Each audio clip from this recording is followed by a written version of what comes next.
Tu veux savoir ce qui sépare les entrepreneurs qui réussissent de ceux qui abandonnent?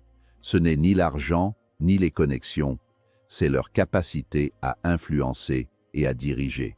Imagine un instant pouvoir inspirer les autres à croire en ta vision, convaincre sans forcer et guider une équipe vers un objectif commun, même dans les moments les plus incertains. La vérité, c'est que le leadership n'est pas réservé à une élite. C'est une compétence qui s'apprend, se développe et se maîtrise. Et aujourd'hui, tu es sur le point de découvrir comment. Si tu es un jeune entrepreneur, ou si tu rêves de le devenir, cette vidéo pourrait littéralement changer ta trajectoire. Car dans un monde où tout évolue rapidement, ceux qui savent influencer prennent toujours une longueur d'avance.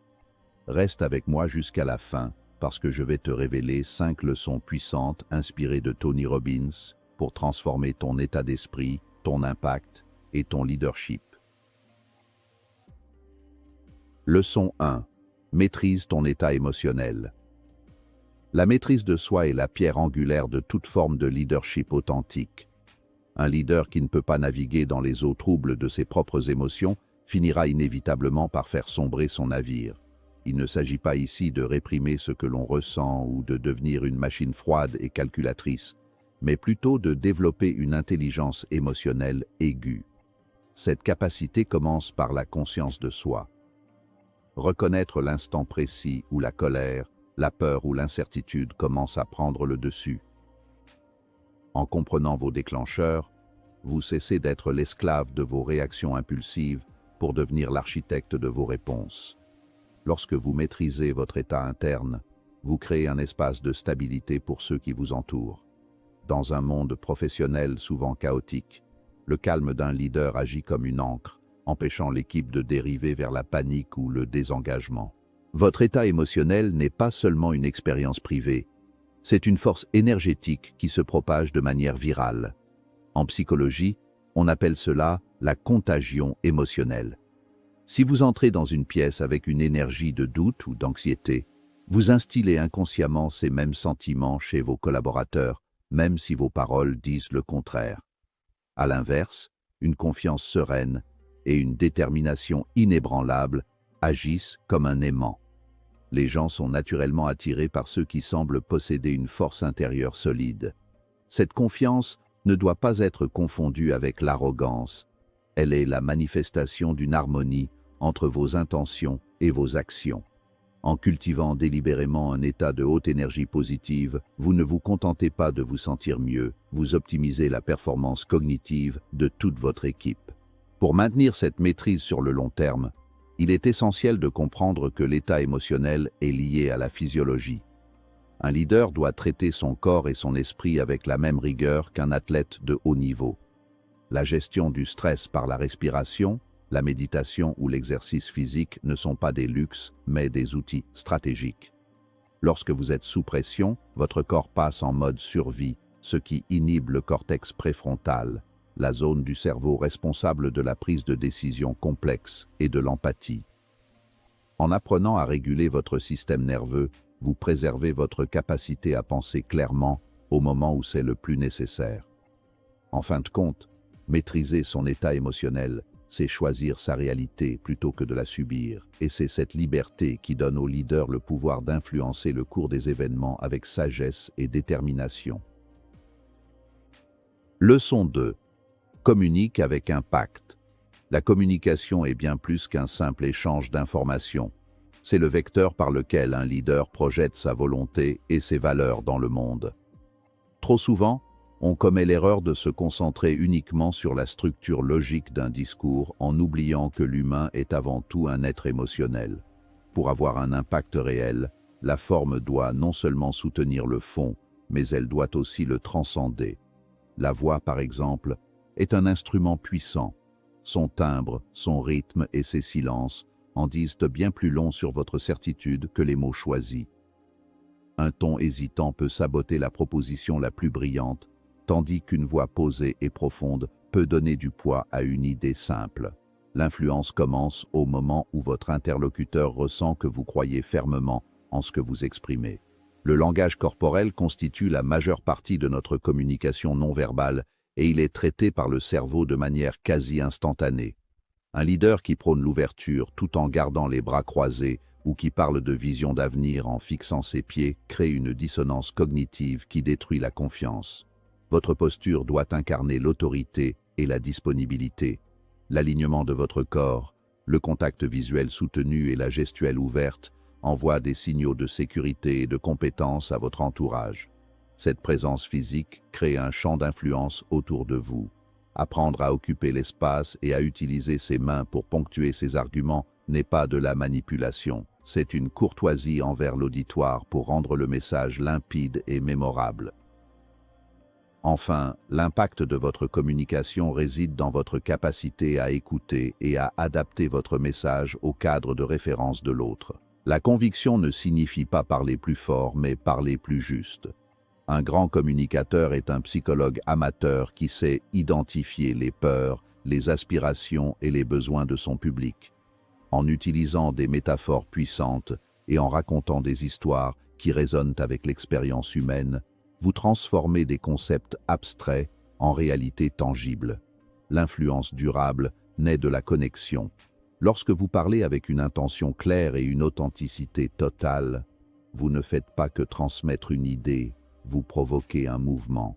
C'est cette alchimie entre la maîtrise technique de la parole et la sincérité du cœur qui définit le charisme et permet d'emporter l'adhésion des foules les plus sceptiques. Leçon 3. Crée une vision claire. Sans vision, le leadership n'est qu'une simple gestion administrative. Une vision claire est le phare qui guide l'organisation à travers le brouillard de l'incertitude quotidienne. Elle répond à la question fondamentale du pourquoi. Pourquoi faisons-nous ce que nous faisons? Pourquoi cela a-t-il de l'importance? Pour un leader, élaborer cette vision demande une capacité de synthèse exceptionnelle, capable d'intégrer les données du marché, les besoins des clients et les aspirations profondes de ses collaborateurs. Une vision efficace ne doit pas être un slogan creux affiché sur un mur, mais une image vivante et inspirante du futur. Elle doit être suffisamment audacieuse pour stimuler l'imagination tout en restant ancrée dans une réalité réalisable pour ne pas décourager les troupes. Une vision forte agit comme un filtre décisionnel majeur. Dans la complexité des affaires modernes, les équipes sont constamment confrontées à des choix difficiles et à des priorités contradictoires. Lorsque la vision est parfaitement comprise, elle permet à chaque individu de l'organisation de prendre des décisions autonomes qui sont alignées avec l'objectif global. Cela libère le leader de la nécessité du micromanagement. La clarté réduit l'anxiété. Les gens sont beaucoup plus enclins à s'engager pleinement lorsqu'ils savent exactement vers quel port ils naviguent. Cette direction donne un sens au travail acharné et transforme les tâches répétitives en étapes cruciales d'une aventure collective. C'est ce sentiment d'appartenance à quelque chose de plus grand que soi qui génère une motivation intrinsèque et durable. Toutefois, créer une vision ne suffit pas. Il faut savoir l'articuler et la répéter jusqu'à ce qu'elle devienne l'ADN de l'équipe. Le leader doit être le gardien implacable de cette vision, la rappelant lors des succès pour garder le cap et lors des crises pour redonner de l'espoir. Cela demande de la constance et de la discipline. Il faut savoir dire non aux opportunités qui nous éloignent de la trajectoire définie, même si elles sont tentantes à court terme. Une vision claire exige également de la transparence sur les obstacles à franchir. En étant honnête sur la difficulté du voyage, tout en restant certain de la destination, le leader forge un contrat de confiance avec ses partisans. C'est cette clarté de destination qui transforme un groupe d'individus isolés en une force cohérente et inarrêtable. Leçon 4. Inspire par l'exemple. Le véritable leadership ne se trouve pas dans le titre gravé sur une porte, mais dans la cohérence absolue entre les paroles et les actes. L'exemplarité est la forme la plus pure de l'autorité. Dans une structure hiérarchique, les collaborateurs observent constamment leur leader, non pas pour écouter ses discours, mais pour décoder ses comportements réels sous pression. Si vous prônez l'innovation mais que vous punissez la moindre erreur, votre message est nul.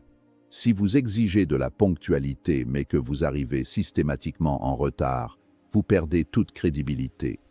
Incarner les valeurs que vous défendez crée une culture d'intégrité où les standards sont élevés naturellement. On ne peut pas demander à autrui ce que l'on n'est pas prêt à accomplir soi-même avec excellence. Inspirer par l'exemple signifie également être présent dans les tranchées quand la situation l'exige. Un leader qui n'a pas peur de se salir les mains ou de partager les sacrifices de son équipe gagne un respect que l'argent ne peut acheter.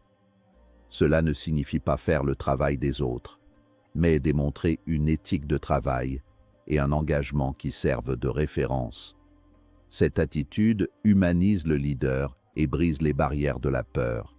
Lorsque les employés voient que leur dirigeant assume ses responsabilités et affronte les défis avec courage, ils se sentent autorisés à faire de même. C'est l'effet miroir du leadership. Votre équipe finira par refléter vos propres vertus et vos propres défauts. En choisissant d'être la meilleure version de vous-même, vous élevez mécaniquement le niveau de tous ceux qui vous entourent. L'exemplarité s'étend aussi à la manière dont vous traitez l'échec et la vulnérabilité. Un leader qui sait reconnaître ses propres erreurs montre qu'il est humain et qu'il valorise l'apprentissage au-dessus de l'ego. Cela crée un environnement de sécurité psychologique où les autres se sentent libres de prendre des risques et de dire la vérité. En étant le premier à admettre une méprise, vous désamorcez la culture du blâme qui paralyse tant d'entreprises. Votre comportement face à l'adversité définit le code de conduite non écrit de votre groupe. En fin de compte, l'influence par l'exemple est un travail de chaque instant qui demande une grande vigilance sur soi. C'est un engagement envers l'excellence personnelle qui sert de moteur à l'excellence collective, prouvant que le leadership est moins une question de pouvoir que de service. Leçon 5. Développe ta résilience. La résilience est la capacité non seulement de rebondir après un choc, mais de se servir de ce choc pour atteindre un niveau supérieur de compétence et de conscience. Pour un leader, l'adversité n'est pas un obstacle au parcours, elle est le parcours lui-même. Chaque crise, chaque échec commercial et chaque conflit interne est un test de caractère et une opportunité d'apprentissage accéléré.